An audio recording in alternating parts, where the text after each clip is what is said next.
গ্রাম্য পরিবেশ তোমাদের কার কার ভালো লাগে একটু আমাকে বলো তো। আমার কিন্তু বেশ ভালো লাগে।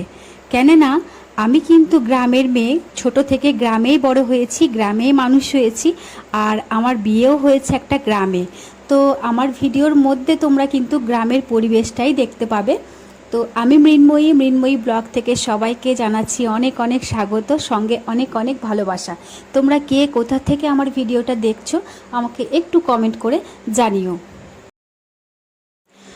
অনেক বড় পরিবারেও জন্ম হয়েও কিন্তু ছোট থেকে খুব সাধারণভাবে মানুষ হয়েছি, খুব সাধারণভাবে বড় হয়েছি। আজ তোমাদের সাথে ভিডিও করছি বলে যে খুব স্টাইল করে কথা বলতে পারবো বা জাঁকজমক কিছু দেখাতে পারবো সেরকমটা কিন্তু একদমই নয়। তোমরা আমার ভিডিওর মাধ্যমে দেখতে পাবে খুব সাধারণ জীবনযাপন আর আমার জীবনের কিছু ডেলি লাইফস্টাইল বলতে পারো। প্রত্যেক দিনের কিছু কাজ, ছোট ছোট ভালো লাগা, খারাপ লাগা, আনন্দের কিছু মুহূর্ত তোমাদের সাথে শেয়ার করব বলে আমি ভিডিও করা শুরু করেছি। আশা করছি তোমরা আমাকে ভালোবাসা দেবে। আর এই ফেসবুক প্ল্যাটফর্মটা এমন একটা জায়গা যেখানে নতুন বন্ধুদের সাথে আমরা পরিচিত হতে পারছি প্রতিটা মুহূর্তে। অনেক দূর দূরান্ত থেকে মানুষ আমাদের ভিডিওটা দেখছে। তো এই জন্যই আবার নতুন করে ভিডিও করা আমি আবার শুরু করলাম। কারণ আমার এই পেজটা বিগত 1 বছর আগে আমি ওপেন করেছিলাম। এতদিন তারপর থেকে খুব একটা ভিডিও আমি আপলোড করতে পারিনি, কারণ খুব সুন্দর করে গুছিয়ে কথা বলতে পারি না, তার প্রথম একটা কারণ।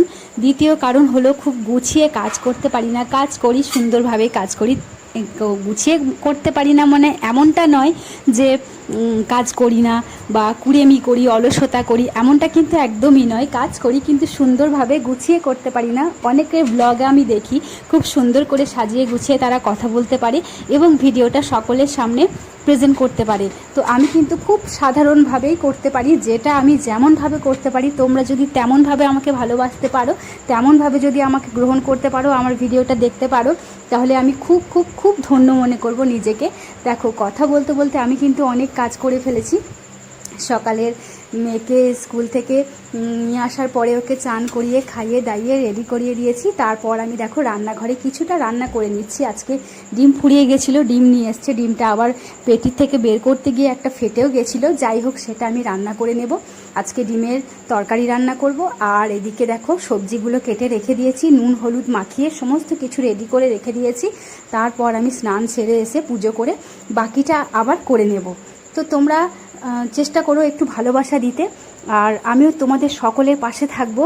এই নিয়ে শুরু করলাম আমার এই ব্লগিং যাত্রাটা। আশা করছি তোমরা সকলেই আমার পাশে থাকবে। যদিও আমার বাচ্চাটা এখন খুবই ছোট, তো সেই জন্য সকালের দিকে একটু তাড়াহুড়ো থাকে, ওকে ঘুম থেকে তোলানো, খাইয়ে দাইয়ে রেডি করিয়ে স্কুলে পাঠানো। সেই কারণে সকাল সকাল পুজোটা আমি করে উঠতে পারিনি। একটু বেলার দিকেই করি, কারণ সকালের দিকে অনেকটা কাজের চাপ থাকে। সেই জন্য বেলার দিকে স্নান সেরে তারপর আমি পুজোটা করে নিই। আর ঠাকুরের পুজোটা করা হয়ে গেলে সারাদিনের মনে হয় কিছুটা শান্তি, কারণ ঠাকুরে খেতে পাবে না আর আমরা খেয়ে নেব সকাল সকাল, সেটা ঠিক দেখায় না। তারপর দেখো পুজো করে আমি জামা কাপড়গুলো কিছু মেলে দিয়েছি, সেটা তোমাদের সাথে শেয়ার করলাম। তারপর চলে এলাম সরাসরি একদম রান্নাঘরে। উচ্ছে কুমড়ো ভাজা করছি। প্রথমে কুমড়োটা খুব ভালো করে ভেজে নিয়েছি, একটু তেল বেশি দিয়ে। তারপর উচ্ছেটাও ভেজে নিলাম একসাথে। তারপর দেখো এখানে ডিমের তরকারিটা হয়ে গেছে। আজকে আমার রান্না করতে অনেকটাই দেরি হয়ে গেছিলো। মেয়ে তো এদিকে খাবো খাবো করে খুব আমাকে জ্বালাতনও করছিল, যেহেতু অনেকটা বেলা হয়ে গেছিলো। তাই ওকে দেখো আগে খাইয়ে দিয়েছি, ওর পাপাকে আর আমার মেয়েকে, ওদের দুজনকে আগে খাইয়ে দিয়ে তারপর আমিও খাবার নিয়ে বসে গেছি। আজকে রান্না করেছি ভাত, পটল ভাজা, উচ্ছে কুমড়ো ভাজা, আর করেছি ডিমের তরকারি। তো আজকের ভিডিওটা এই পর্যন্তই আমি রাখছি বন্ধুরা। আশা করছি তোমাদের একটু হলেও ভালো লেগেছে। যদিও ভালো লেগে থাকে একটুও, তাহলে আমাকে একটা কমেন্ট করে জানিও।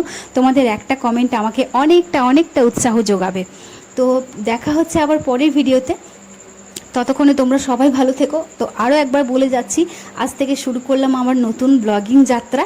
আশা করছি এই যাত্রায় তোমরা এতক্ষণ ধৈর্য ধরে ভিডিওটা দেখার জন্য সকলকে অনেক ধন্যবাদ ও ভালোবাসা।